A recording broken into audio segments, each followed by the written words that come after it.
daríamos paso a la presentación de Marta Tafalla, que es también compañera del Departamento de Filosofía de la UAB y que ha recibido el encargo, en este caso, de plantear el tema de la jornada con relación al cuerpo de la tierra, ¿no?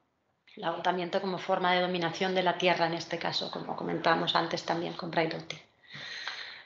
Marta, tienes la paraula. Moltes gràcies. Bueno, buen día a todas, buenos días a todas.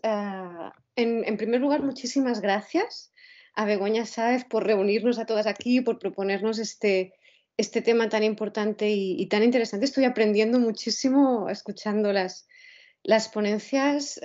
Gracias también a todas las personas que nos acompañáis y gracias además por haberme invitado. La verdad es que es un lujo y un placer estar aquí. Bueno, no sé si podéis ver el PowerPoint, creo que sí. Ay, genial, porque los problemas técnicos siempre. Bueno, de acuerdo, pues lo que yo quería contaros, yo quería haceros algunas reflexiones que ligan con lo que se ha contado, pero que yo quería focalizar un poquito más en nuestra relación con las otras especies y con la biosfera. Quería hablar un poquito de la crisis ecológica, pero para empezar, quería simplemente pues, dejar dicho que yo trabajo desde este marco teórico que es el ecofeminismo, que pues, la mayoría creo que conocéis, pero por si alguien que nos está escuchando pues, no está muy familiarizado, pues es una especie de fusión sinérgica, por decirlo de alguna manera, entre el pensamiento ecologista, el feminismo y también pues, últimamente se ha sumado el pensamiento animalista. Es una corriente relativamente reciente, pero muy revolucionaria y muy innovadora, y que además, aunque es una corriente reciente, se alimenta de tradiciones muy antiguas como son el pensamiento ecologista, el pensamiento feminista o el pensamiento animalista. Y la autora que acuñó el término ecofeminismo es Françoise Dubon, pero hoy en día pues, hay una larga lista de autoras que trabajan en estos temas, primero desde la filosofía, pero ahora también pues, desde muchas otras disciplinas académicas y también desde los movimientos sociales, ¿no? Hay una larga lista de autoras. Bueno, de esta larga lista de autoras que os decía que hay, es verdad que las autoras ecofeministas entre ellas son muy diferentes, ¿no? Es decir, si las leéis y las comparáis, pues hay una considerable divergencia de posiciones en muchos temas y en lo que se considera más o menos prioritario. Pero yo creo que hay una idea, hay una tesis central que es en la que todas las ecofeministas creo estarían de acuerdo. Es decir, lo que creo que une a todas las ecofeministas es esta idea, que es una idea en el fondo muy sencilla y muy intuitiva y que cuando la entiendes pues te ayuda a comprender el mundo en el que estamos, que es esta idea que he intentado resumir aquí, ¿no? Para cualquier sociedad humana pueda existir, pueda mantenerse, pues necesita dos fundamentos absolutamente imprescindibles, que son, por un lado, el trabajo que realiza la biosfera, es decir, esa vida no humana que nos sostiene, los ecosistemas, los procesos ecológicos, el trabajo de las otras especies que nos sostienen a nosotros, y por otra parte, pues eso que llamamos el trabajo de la reproducción o el trabajo de los cuidados, ¿no? Esto se puede resumir de otra manera diciendo que somos ecodependientes y al mismo tiempo interdependientes, ¿no? Y constatar esto pues, es fundamental para entender qué es una sociedad humana y cuáles son las condiciones de posibilidad de una sociedad humana. El problema que tiene nuestra civilización, y aquí insisto en que no es un problema de nuestra especie, sino de nuestra civilización, porque hay otras culturas distintas que no tienen este problema, sobre todo las culturas indígenas. Nuestra civilización, el problema que tiene es que no quiere estas relaciones de dependencia y las desprecia y las odia y ejerce sobre ellas una violencia enorme y además creciente. Nuestra civilización desprecia a esa biosfera de la que depende, desprecia esos trabajos de la reproducción y de los cuidados y se dedica a maltratar, a explotar hasta el agotamiento, diríamos, a quienes realizan estos trabajos sin los cuales esta civilización no es posible, con lo cual lo que tenemos es un caso realmente muy extraño y paradójico de civilización autodestructiva, que está permanentemente atacando sus propios fundamentos. Este proceso de autodestrucción en el que estamos inmersos, y yo soy muy pesimista sobre cuál puede ser el final de este proceso de autodestrucción, se ha acelerado además, como sabéis todas, en las últimas décadas. Las que ya tenemos una edad, pues hemos visto cómo se tenía lugar esa aceleración. Vivimos en una situación, como ya han comentado, ¿no?, las compañeras antes, en que se nos exige trabajar cada vez más y rendir cada vez más y ser más eficaces y más veloces, y se da esta paradoja de que los medios de transporte cada vez más rápidos y los medios de comunicación cada vez más rápidos, que nos habían prometido que nos iban a ahorrar tiempo, en realidad lo que hacen es que nos obligan a trabajar más rápido, ¿no? Y esto ya en su momento ya lo denunciaba Henry David Thoreau con la invención del tren, cuando decía, ahora que tenemos trenes no quiere decir que ahorremos tiempo, quiere decir que todos tenemos que correr a la velocidad del tren. Bueno, esta aceleración de la explotación se ve sobre todo en los países colonizados y en las clases sociales más empobrecidas, donde la exigencia de rendimiento y al mismo tiempo las condiciones precarias de trabajo pues van en aumento, pero también se está viendo en las clases medias y también se está viendo en esos trabajos pues, intelectuales supuestamente pues, más interesantes, como es pues, el mundo de la cultura, el mundo del arte, el mundo de los medios de comunicación, por ejemplo. Y todo ese trabajo cada vez más intenso y acelerado, al mismo tiempo implica es que estamos devastando los ecosistemas cada vez más rápido. Y aquí creo que es muy importante entender esa interrelación entre salud humana y salud de la biosfera que se están dañando al mismo tiempo. Un ejemplo sencillo, aprovechando una polémica considerable de los últimos meses, pues nos podría valer, ¿no? Es decir, todas sabemos pues, que en el mundo universitario, pues en las últimas décadas ha cambiado mucho la manera de trabajar, ha cambiado de manera radical. Yo ya no reconozco la universidad en la que estudié, y creo que eso nos pasa pues, a la mayoría cuando tenemos una edad, ¿no? Los investigadores académicos pues, hoy en día tienen que publicar cada vez más rápido, pero al mismo tiempo la situación contractual de las personas jóvenes es cada vez más precaria. Eso está generando todo eso que llamamos ciencia basura, es decir, refritos de trabajos que no aportan nada nuevo, pero que se tienen que publicar para conseguir la renovación de los contratos y de los proyectos. Bueno, eso tiene muchas consecuencias dañinas para el propio desarrollo del conocimiento, pero tiene también, pues, por ejemplo, un impacto enorme en la salud mental. Como sabéis, hay un problema enorme de salud mental en el mundo académico, y bueno, parece que los únicos que sacan ventaja de esto pues son las industrias que venden fármacos antidepresivos y ansiolíticos, etcétera, ¿no?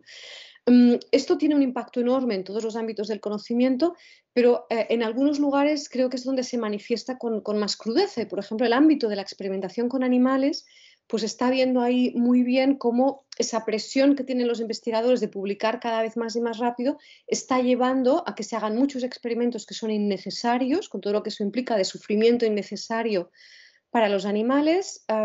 Implica también que trabajadores estresados a veces tratan peor, ¿no?, o pueden llegar a tratar peor a los animales, y toda esta además situación, ¿no?, tan compleja y estresante dificulta que los investigadores puedan desarrollar métodos alternativos a la experimentación con animales, ¿no?, porque la presión de publicar rápido es tan grande que no tienes ese margen de juego posible. Bueno, esto se está comentando, como sabéis, mucho en los últimos meses a raíz de un caso pues, muy impresionante que ha sucedido en el Estado español. Esta empresa que se llama Vivotecnia, pues, hace unos meses pues una trabajadora. Esta es una empresa que hace experimentos con animales por encargo para instituciones públicas, para universidades, para centros de investigación. Y hace unos meses pues una trabajadora de esta empresa pues hizo público un vídeo que mostraba pues la extrema crueldad con que se trataba a esos animales, de los cuales pues, los propios experimentadores que los estaban tratando muy mal, incluso se reían de ellos. Es una cosa realmente muy, muy tremenda. Si no habéis visto el vídeo, pues os invito a verlo. Realmente es un caso muy, muy escandaloso en fin, de un grado de mala praxis completamente desmesurado. Ahora pues hay un proceso judicial abierto y, sin embargo, a pesar de todo esto, el CSIC pues prorroga el contrato con esta empresa, y hay pues ya diversas instituciones, ¿no? La Universidad de Barcelona, la Universidad Jaume I, el Gobierno de Castilla-La Mancha, además del CSIC, pues han vuelto a contratar a esta misma empresa, ¿no? Entonces, yo creo que aquí se ve muy bien cómo, incluso cuando hay un caso tan clarísimo de daño, y hay un proceso judicial abierto y hay un vídeo que hemos visto todas, incluso en estos casos no solo no se deja de contratar a la empresa, sino que no hay ningún tipo de parar y reflexionar, ¿no? No hay un proceso que diga, bueno, esto que nos ha pasado es terrible, vamos a ver por qué nos ha pasado, vamos a parar, vamos a reflexionar, vamos a repensarlo todo. No hay esa capacidad de parar y pensar, sino que se sigue adelante en ese mismo proceso, aunque sabemos que es un proceso que está causando pues un elevado grado de sufrimiento. Yo creo que esto tiene mucho que ver también con otra polémica que hay estos días, que es bueno, sabéis que el Estado español está repensando la ley de educación por enésima vez, porque aquí estamos continuamente repensando la ley educativa. Ya es imposible entender, ¿no? Estos cambios han sido tantos que ya nos hemos perdido todos en esos cambios y seguramente es una forma también de agotamiento, ¿no? Ese continuo cambio de la legislación que hace que estemos todos ya perdidos y ya no sepamos cómo, ¿no? Cómo funciona el sistema educativo. Bueno, pues en este nuevo cambio de la ley, pues el gobierno no quiere que haya ética en educación secundaria y esto está generando pues muchísimo debate, muchísima polémica. Este rechazo a la ética en secundaria yo creo que es comparable a que las facultades de ciencia, por ejemplo, donde se van a formar los futuros experimentadores, tampoco quieren ética en sus programas de estudios y me parece que eso tiene que ver con este rechazo a parar y pensar, ¿no? Nuestro sistema ya no quiere que paremos y pensemos porque tenemos que estar permanentemente trabajando y siendo eficaces y produciendo algún tipo de cosa, ¿no? Bueno, esto creo que nos ayuda a entender un poco el dónde estamos. Bueno, pero aparte de estas reflexiones que han sido un poco introductorias, lo que yo quería sobre todo es incidir en la cuestión de la crisis ecológica, de nuestra relación con la biosfera. Y me parece que en este proceso de autodestrucción en el que estamos acelerado, hemos llegado a un punto en que como sociedad pues hemos desconectado de cómo funciona la vida en la Tierra, hemos desconectado de las otras especies, de los ecosistemas. Eso se ve en cosas tan claras como que la gente no sabe los nombres de las especies de los árboles de su barrio, por ejemplo, ¿no? O que ve pasar a los pájaros que viven, que hacen nido en los árboles de su calle y no sabe qué especies son, ni de qué se alimentan, ni qué conductas tienen, ¿no? Porque hemos desconectado completamente de las otras formas de vida. Yo creo que hemos de hacer un trabajo enorme de reencontrarnos otra vez, de reconectar otra vez con la biosfera. Y sobre todo aquí me parece que es importante entender una cuestión que me da la impresión de que hay muchas personas que no lo entienden. A pesar de que somos una sociedad supuestamente con mucho conocimiento, me parece que a veces hay cuestiones muy básicas que no las estamos entendiendo de manera social, básicamente porque esta forma de vida nos dificulta entenderlas, ¿no? Pero una cuestión muy importante es que la biosfera en realidad funciona como una red en la cual hay millones y millones de especies entrelazadas que dependen las unas de las otras completamente.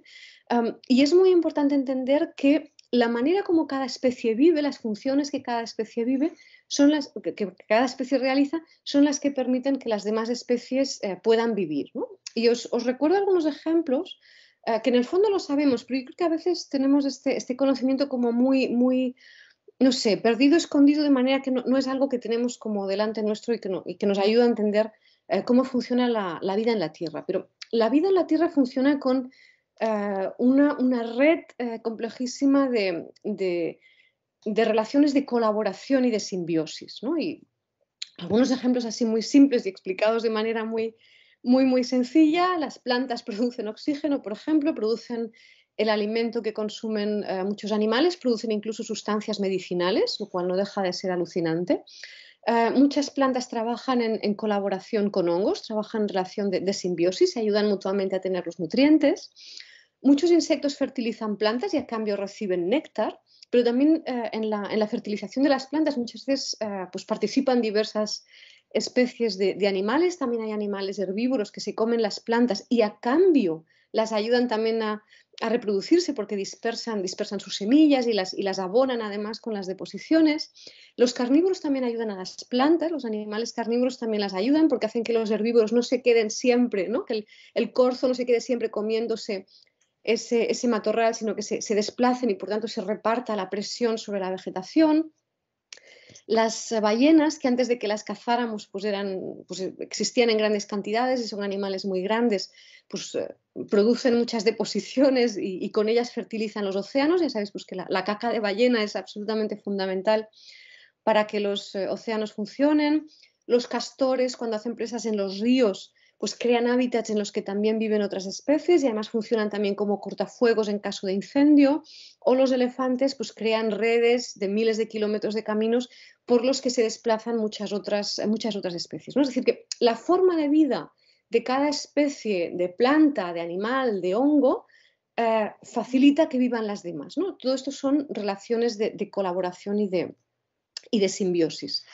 Sin embargo, nuestra civilización no quiere participar de esta relación de dependencia y de ayuda y de cooperación y de simbiosis, sino que nuestra civilización lo que quiere es toda la biosfera a su servicio, que toda la biosfera trabaje de manera exclusiva al servicio de los intereses de nuestra civilización y sobre todo de sus clases dominantes. A los ecosistemas se les exige cada vez más, producir cada vez más, y eso está generando pérdida de suelo fértil, agotamiento de los acuíferos, una extinción masiva de especies que ya tenemos en marcha y la degradación de todos los ecosistemas del planeta Tierra.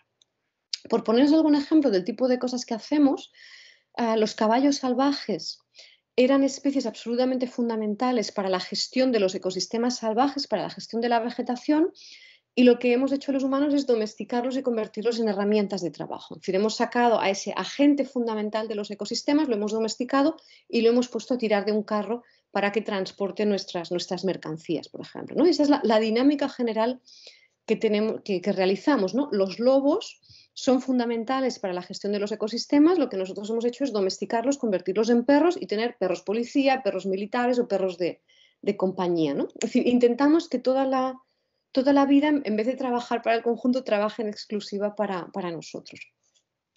Esto está provocando una pérdida masiva de vida salvaje. Los datos son ya muy, muy tremendos. Si no habéis leído el informe Planeta Vivo, la última versión que realiza cada 2 años WWF, pues os recomiendo leerla, ¿no? Porque nos da datos como este. Entre 1970 y 2016, las poblaciones de animales salvajes vertebrados han caído globalmente en una media de casi el 70%. Y esto no solo es un problema desde un punto de vista ético, sino que es muy peligroso para el funcionamiento de la propia biosfera, y además es que esta aceleración se mantiene, ¿no? Es decir, estamos perdiendo vida salvaje cada vez más rápido y es importante recordar que esa vida salvaje es la que hace funcionar la biosfera y que nuestra vida depende de ese trabajo que realizan. Una de las maneras en las que se ve cómo estamos perdiendo esa vida salvaje es porque la estamos sustituyendo por humanos y por animales domesticados que trabajan para nosotros, que realizan algún tipo de función para nosotros. Eso lo dejó muy claro este estudio que se titula The Biomass Distribution on Earth, que si no habéis leído recomiendo que leáis, que está publicado en abierto. Los gráficos que he puesto aquí son los del diario The Guardian, que hizo un resumen de este artículo. The Guardian es probablemente el medio de comunicación que mejor está explicando la crisis ecológica, y os recomiendo seguirlo regularmente si no lo hacéis. Bueno, lo que nos dice este artículo es de todos los mamíferos que hay en la Tierra, ya solo el 4% son salvajes, el 36% son humanos y el 60% es ganado. Y de las aves, el 30% son salvajes, el 70% son animales criados por la industria, ¿no? Esto es lo que estamos haciendo. Y conviene recordar una cosa que probablemente sabéis, pero que a veces no la acabamos de tener clara, y es cómo funciona la cadena alimentaria en los ecosistemas salvajes sanos. Yo creo que todas habréis visto seguramente el típico documental del Serengeti, estos que dan, ¿no?, en la tele a la hora de la sobremesa, que la gente se duerme en vez de mirárselos. Bueno, si recordáis, si habéis visto alguno despierto y lo recordáis, pues veréis que pues ahí ves pues unas manadas inmensas, ¿no?, de miles y miles de animales herbívoros, y de tanto en tanto ves un par de leones y de tanto en tanto ves un par de hienas, ¿no?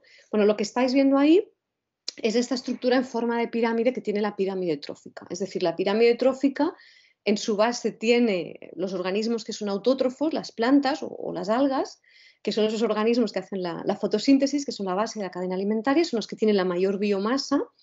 Los animales herbívoros ya tienen una biomasa menor, y los que tienen la biomasa más pequeña de todas son los animales carnívoros. Esto es siempre así. Mantener una dieta cárnica es muy caro para un ecosistema, es muy costoso. Y esto yo creo que intuitivamente lo sabemos, y por eso sabemos que si alguien dijera vamos a llenar el Serengeti de leones, pues todos entenderíamos que eso es catastrófico, que eso haría colapsar el Serengeti. Y sin embargo, lo que estamos haciendo los seres humanos es aumentar muchísimo nuestra población. Somos casi 8.000 millones de personas, pero además queremos una dieta cárnica, es decir, queremos una población muy elevada, pero además con una dieta que en realidad es propia de animales que tienen una población muy pequeña, ¿no? Y esa es, de alguna manera, nuestra actitud respecto de la biosfera. Queremos ser muchos y lo queremos todo, ¿no? Queremos todos los recursos para nosotros. Bueno, la cuestión de la dieta es uno de los problemas que tenemos, aunque hay muchos más, pero es uno de los problemas y hay pues mucha investigación en los últimos años pues, que está intentando pues, que tomemos conciencia colectivamente del impacto que tiene nuestra dieta, ¿no? De cómo nuestra dieta pues, implica exigirles a los ecosistemas que produzcan más de lo que realmente pueden producir sin degradarse. Por eso ha salido todo este movimiento, que es muy reciente, pero que es muy potente, de esta alianza entre dos ideas, que es la idea de las dietas veganas o de las dietas mayoritariamente vegetales, junto con esto que llamamos el rewilding, ¿no? Es esta idea de pasarnos colectivamente a dietas sobre todo vegetales, porque una de las ventajas de hacer eso es que una dieta vegetal pues necesita mucha menos tierra, necesita también menos fertilizante, menos energía. Eso permite ahorrar muchos recursos, pero permite sobre todo ahorrar mucha tierra, y esa tierra que ahorramos, que no gastamos en producir alimentos para nosotros, es tierra que les podemos devolver a las otras especies, es tierra que podemos resalvajar. Eso es bueno para recuperar la biodiversidad, pero es bueno también para trabajar contra el cambio climático, porque en las dietas también se ha visto pues, que las dietas muy cárnicas contribuyen más al cambio climático, las dietas veganas con mucha diferencia pues, contribuyen menos, y por otra parte el tener ecosistemas salvajes sanos es una forma también de trabajar contra el cambio climático, ¿no? Es decir, que sabemos que la biosfera en un cierto grado tiene una cierta capacidad de regulación del clima, pero para eso necesita pues, grandes extensiones salvajes que se gestionan a sí mismas para que puedan ser resilientes frente al cambio climático, ¿no? Por eso está surgiendo esta estrategia, que yo sé que es una idea pues, muy innovadora, que a veces cuesta un poquito de entender, pero bueno, yo os invito a leer sobre eso porque me parece que es de las propuestas que hay sobre la mesa más interesantes. Bueno, intento ir rápida y acabar rápido para que no nos alarguemos mucho, pero bueno, os he comentado la cuestión de la pérdida de biodiversidad, que es un problema de extrema gravedad, y el otro gran problema que tenemos es la cuestión del aumento de temperatura del planeta y el caos climático hacia el que vamos. Yo aquí no sé si las personas pues, que nos estáis escuchando ya estáis muy familiarizadas y ya sois pues, de esas personas que os cuesta dormir por las noches pensando en esto, o si sois de esa otra parte de la sociedad que todavía no entiende muy bien qué es lo que está pasando. Hago un mero comentario así de poner marco para las personas que quizás no acabéis de entender todavía a qué nos enfrentamos. Y aquí simplemente pues, os quería recordar que nuestra especie Homo sapiens surge hace 300.000 años, en una época que llamamos el Pleistoceno, que es una época que arrancó hace 2,59 millones de años y que duró hasta hace 11.700, y que es una época en la historia de la Tierra que se caracterizaba por una alternancia entre periodos más fríos y periodos más cálidos, ¿no? Esta alternancia cíclica rítmica entre glaciaciones y periodos interglaciares. Nuestra especie ha sobrevivido a glaciaciones, lo cual tiene mucho mérito. Y nuestros antepasados, como sabéis, durante el Pleistoceno, pues tenían poblaciones humanas muy pequeñas. Los expertos calculan que nuestra especie no superó el 1.000.000 de personas en todo el planeta durante el Pleistoceno y vivían pues, en grupos muy pequeños con una forma de vida de caza y recolección de subsistencia, pues que probablemente es la forma de vida más sostenible que podemos tener, ¿no? Hace 11.700 años comienza el Holoceno. El Holoceno es simplemente un periodo interglaciar del Pleistoceno, aunque pues, lo destacamos como una época distinta, pero en realidad es otro nuevo periodo interglaciar. Y lo que es importante entender es que lo que permitió la revolución neolítica, es decir, lo que permitió que comenzáramos a practicar la agricultura y la ganadería, fue esta temperatura suave, cálida, este clima estable que nos ha regalado el Holoceno, ¿no? Esto que llamamos a veces el largo verano de la civilización, que es una expresión muy bonita, ¿no? Este clima cálido y estable es lo que permite practicar la agricultura, eso es lo que permitió el aumento de población humana, eso es lo que ha permitido que ya hayamos llegado hasta los casi 8.000 millones de personas, y es lo que ha permitido en realidad que podamos construir nuestra civilización. Por lo tanto, es muy importante subrayar, porque aunque es muy básico, a veces la gente no acaba de ver las cosas más básicas, porque este mundo desquiciado en el que estamos oculta lo más importante. Nuestra civilización depende completamente de la agricultura y aquí es muy importante subrayar esa diferencia. Nuestros antepasados en el Pleistoceno eran cazadores-recolectores y es por eso que pudieron sobrevivir a los cambios climáticos y porque eran muy poquitos y una cosa va unida a la otra. Es decir, la caza-recolección de subsistencia solo permite poblaciones muy pequeñas, pero eso al mismo tiempo te hace muy resiliente. Nosotros, en cambio, tenemos una civilización que depende completamente de la producción agrícola para alimentarse, por tanto, tenemos una civilización que depende del clima. Es decir, nosotros somos mucho más dependientes del clima de lo que lo eran nuestros antepasados cazadores-recolectores. Y yo quiero insistir en esto porque a veces tenemos una visión de que los cazadores-recolectores eran ignorantes, primitivos, ¿no? Tenemos una visión de ellos como inferiores a nosotros cuando no es así en absoluto. Es decir, su forma de vida era mucho más resiliente, capaz de resistir, adaptarse a cambios climáticos importantes que se producían de manera natural, de manera cíclica, mientras que nuestra civilización basada en la agricultura es muy, muy dependiente de ese clima cálido del Holoceno. Es decir, esta civilización solo es posible si se mantiene el clima cálido del Holoceno. Por otra parte, esta civilización también depende de los combustibles fósiles, ¿no? Esto es algo que ha sucedido en los últimos siglos, que es cuando se produce el mayor aumento de la población humana. Es decir, hasta la revolución industrial la población humana no pasó de 1.000 millones de personas. El momento en que la población humana comienza a aumentar ya mucho más es gracias a los combustibles fósiles que permiten cambiar muchas de nuestras maneras de producir alimentos y de organizarnos. Estos combustibles fósiles, por un lado, son los que son la causa fundamental del cambio climático. No es la única, porque al cambio climático también contribuye la ganadería y también contribuye la deforestación y contribuye la pesca. Ahora estamos entendiendo, por ejemplo, que la pesca de arrastre contribuye al cambio climático, pero vamos, los combustibles fósiles son como la causa central.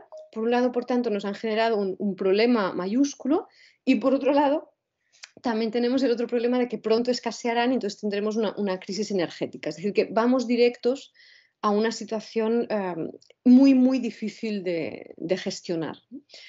Y aquí es importante recordar que todo este caos climático hacia el que vamos, combinado con una crisis de biodiversidad y con una crisis energética, va a poner en riesgo nuestra civilización, eso seguro, pero es que también va a poner en riesgo a las culturas indígenas que no tienen culpa alguna y va a poner en riesgo al resto de millones de especies, ¿no? Y aquí es muy significativo ver cómo una forma de vida humana pone en riesgo las otras formas de vida humana o cómo una sola especie animal pone en riesgo al resto de las especies y eso me parece muy, muy problemático. Me estoy pasando mucho el tiempo, intento súper rápido y acabar muy rápido.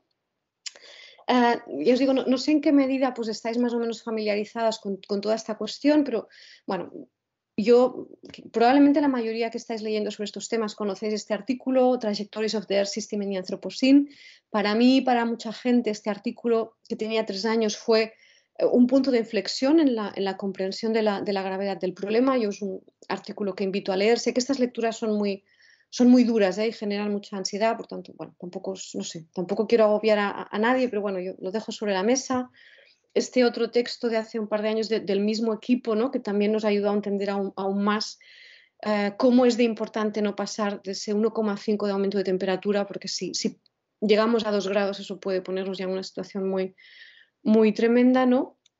Y a mí, pues, últimamente me tiene, pues, muy... bueno, yo sí que estoy muy angustiada con el cambio climático, el hecho de que se están publicando ya de manera regular en medios en las revistas académicas, pues, gente que está calculando ya a partir de cuántos grados pues, se produciría nuestra propia extinción, ¿no? O la extinción de millones de especies o el colapso de nuestra civilización, ¿no? Bueno, muy rápido. ¿Qué hace uno ante este problema que es tan absolutamente... enorme y que nos cuesta entender y nos cuesta pensar colectivamente qué hacer? Bueno, pues ligando esto con toda la cuestión del agotamiento y del dominio por agotamiento, pues yo creo que una estrategia de resistencia es trabajar menos y trabajar más lento. Y me parece que si simplemente hiciéramos una opción por la lentitud de manera colectiva, eso podría tener consecuencias sistémicas, es decir, hacernos más vagos, más gandules, dormir más, trabajar menos, pues es una forma de resistirse al sistema. Me parece que sería muy importante que colectivamente entendiéramos que lo que hay que priorizar es nuestra salud y la salud de la biosfera. En ese sentido, en el mundo académico, yo creo que es muy importante la apuesta por una academia lenta, por una slow academia. Eso ya sé que es muy difícil de conseguir si no es de manera sistémica. También me parece que es muy importante que colectivamente entendamos en qué consiste la crisis ecológica, que es un tema muy complejo y que requiere, bueno, lecturas y dedicación. Y claro, encima estamos cansados y encima tienes que ponerte a leer sobre el cambio climático. Yo sé que eso es muy, muy duro, pero también es verdad que si no entendemos en qué consiste no podremos frenarlo. Os invito también mucho a leer a aquellos filósofos y filósofas que están, creo, explicando muy bien la complejidad de la situación, como son Alicia Puleo o Jorge Richman, de los que tenéis muchas conferencias en YouTube, o también a Val Plumwood, que creo que lo explicó muy bien. Y también me parece que es muy importante esta actitud de buscar esa reconexión con las otras especies y con el mundo natural, simplemente saliendo al campo con unos prismáticos y volviendo a aprender a reconectar con las otras especies. En ese sentido, os recomiendo dos libros que creo que son muy optimistas y que ayudan a enfocar toda esta problemática de una manera que es optimista y que es alegre y que es lúdica incluso, y eso me parece pues muy de agradecer. A mí son libros que me han curado un poco en parte el profundo estrés que tenía con toda la cuestión del cambio climático, ¿no? Porque hay una propuesta pues, positiva y alegre. Me parece que son muy interesantes leerlos. Son dos libros además muy conocidos que mucha gente está leyendo y celebrando. Y acabo ya con esto, porque me parece que a veces hay publicaciones que de repente son como una síntesis de cuáles son nuestros problemas y de cómo podríamos solucionarlos, a veces de manera muy sencilla, incluso si fuéramos capaces de hacer una apuesta colectiva en esa dirección, ¿no? A mí me impresionó muchísimo esta investigación. Es una investigación sobre el cáncer. Es una investigación sobre el cáncer que no ha usado a ningún animal, es decir, es una investigación muy relevante sobre el cáncer sin experimentación con animales. Es un puro estudio estadístico sobre el que hay muchos otros artículos, trabajos similares. Este es un trabajo realizado en España que ha tenido un gran impacto y que se encuadra en pues, muchos otros trabajos similares que se están haciendo en distintos países en relación a distintos problemas de salud. Este es un estudio en concreto sobre el cáncer de mama, pero hay estudios parecidos sobre otras enfermedades. Y lo que nos decía este estudio es que simplemente vivir a menos de 300 metros de un parque disminuye en un 35% el riesgo de sufrir cáncer de mama, y vivir a menos de 100 metros supone una reducción del 44%. Es decir, simplemente entender esto, implementarlo, tendría un impacto enorme en la salud de las personas. E insisto en que esto que se ha visto para el cáncer de mama se está viendo para muchísimos otros problemas de salud, ¿no? Y aquí es muy interesante que le preguntaban a la autora principal, a Christina O'Callaghan, pero ¿cuál creen ustedes que es la causa, ¿no? Porque el resultado es, en cierto modo es intuitivo y en cierto modo es impresionante. Y ella decía, bueno, es que quizás es una cosa tan sencilla como que vivir cerca de una zona verde reduce el estrés. Es una cosa tan simple como esa. Es decir, yo creo que aquí, bueno, se resume bastante quizás la dirección que deberíamos tomar para cuidar nuestra salud y la salud de la biosfera. Y eso es todo, y disculpas por el rollo tan extenso y muchas gracias por vuestra atención.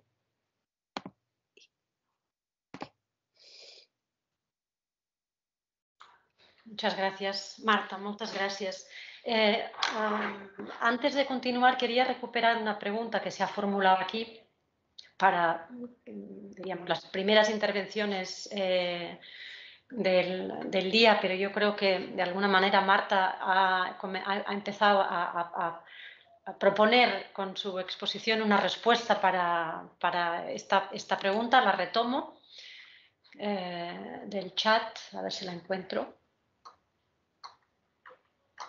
Aquí, Sara Pierallini es quien la formula y dice: para hablar de deseo, para mí necesitamos contextualizarlo en el espacio-tiempo mismo en el que vivimos y la cultura que analizamos. Al mismo tiempo, para tomar conciencia de nuestros deseos, tendremos que ser capaces de reconocerlos o engendrarlos a través de relaciones inesperadas para poder ser capaces de romper un poco esta colonización de los deseos hecha por parte del capitalismo. Eso se conecta también con la cuestión del agotamiento, porque para desear y descansar necesitamos de espacios donde poder hacerlo y tiempo para poder hacerlo. Creo que de alguna manera sí que esto ya se había, la cuestión del tiempo seguramente sí se había tocado, ¿no? Claramente Carmen Sarasúa ha hablado de del ocio, por ejemplo, ¿no? Expresamente, ahora Marta hablaba de la lentitud, como esta detención, por decirlo de alguna manera, ¿no? Quizás no detención, pero esta lentitud, ¿no? Del tiempo. También podíamos vincularlo con el decrecimiento de la producción, ¿no? Que es otra de las posturas, diríamos, teóricas del ecofeminismo importante, el decrecimiento económico. Ahora Carmen no está, pero igual después ella lo puede retomar también. Se comentaba, ¿no? En las intervenciones se ha hablado más de espacio en el sentido de posicionamiento. Me gustaría saber cómo se pueden introducir estas variables, espacio y tiempo, en los discursos de Braidotti, Federici y Fraser. Bueno, yo apuntaría más bien por aquí, ¿no? Sobre todo recuperando lo que decía Marta. Me parece que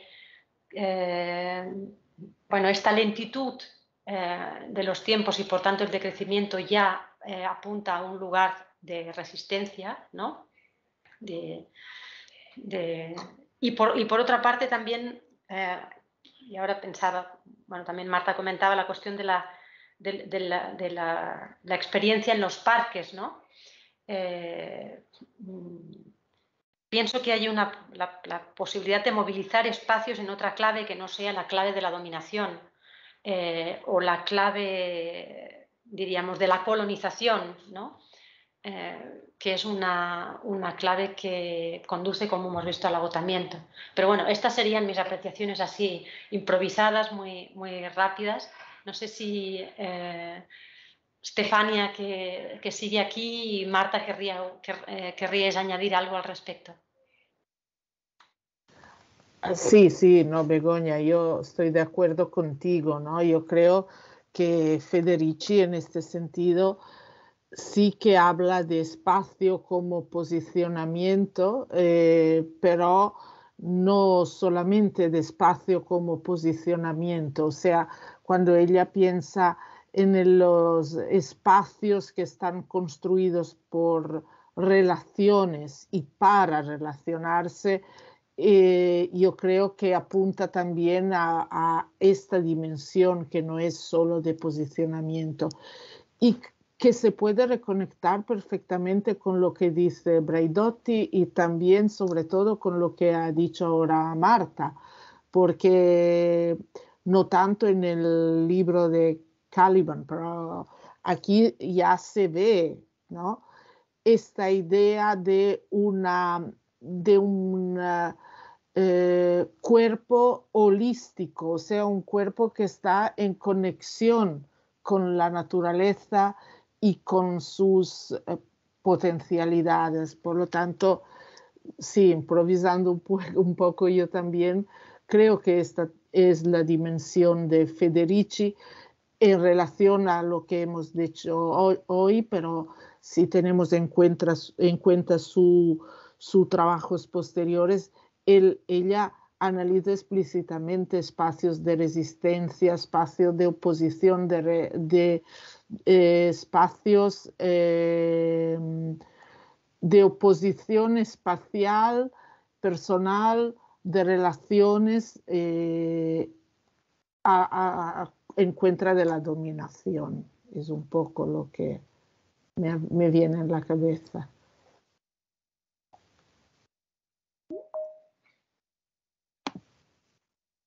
Bueno, yo si queréis puedo añadir una cosa muy, muy sencilla, que hay personas que son expertas en esa cuestión, yo no soy para nada experta, pero hay una cuestión de diseño de las ciudades que te facilita o te dificulta que tú puedas encontrar espacios en los que simplemente sentarte a charlar con las vecinas, ¿no? Es decir, si tú tienes una plaza dura en la que únicamente hay bares pero no hay un banco, o no hay árboles bajo los que, ¿no?, por sentarte a la sombra cuando hace mucha calor, pues eso obviamente te obliga a sentarte en una cafetería y a consumir, ¿no?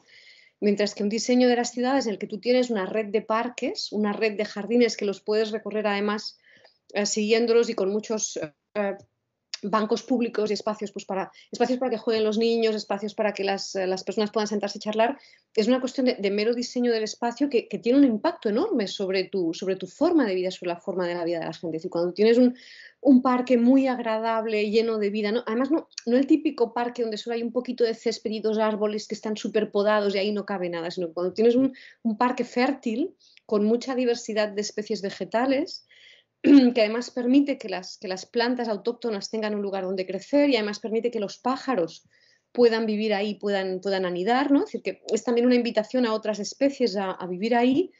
Esos lugares son lugares a los que tú es que estás deseando ir, estás deseando quedar con tus amigas y ¿para qué vas a pagar en un bar no sé qué si puedes sentarte, ¿no? en un banco público sin pagar nada en un lugar súper agradable o salir a caminar por las mañanas, ¿no?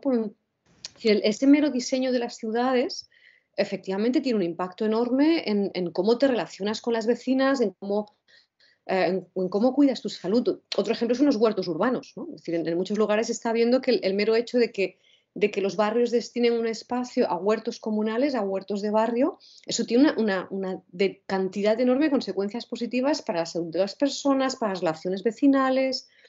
Y yo creo que sobre todo el dejar espacios donde crezcan otras especies, es que es muy... eh, en realidad hace que nosotros también estemos mejor y que se establezcan una serie de conexiones vitales entre las vecinas y los vecinos y los pájaros y las plantas, que todo eso pues es salud para nosotros y es salud para la biosfera.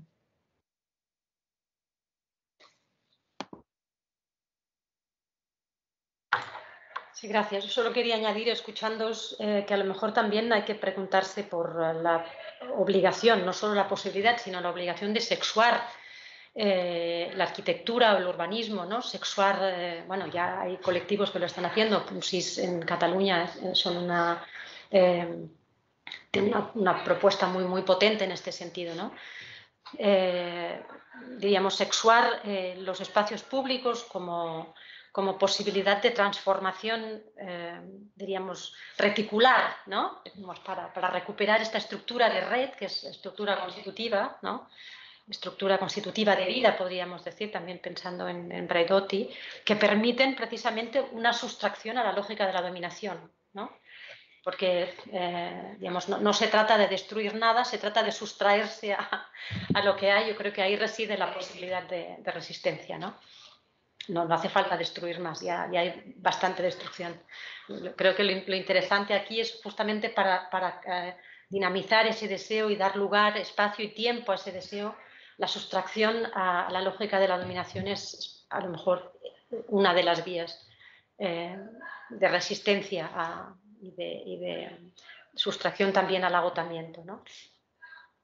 Bueno, no sé si queréis comentar algo más. Ahora, solo con este tema, creo que gracias a la pregunta que nos formulaban, podríamos ya continuar la jornada y acabarla aquí, pero bueno, hay más, tenemos más. Muchas gracias, Marta, de nuevo. Y bueno, mucho que pensar, así que seguiremos pensando, espero que colectivamente.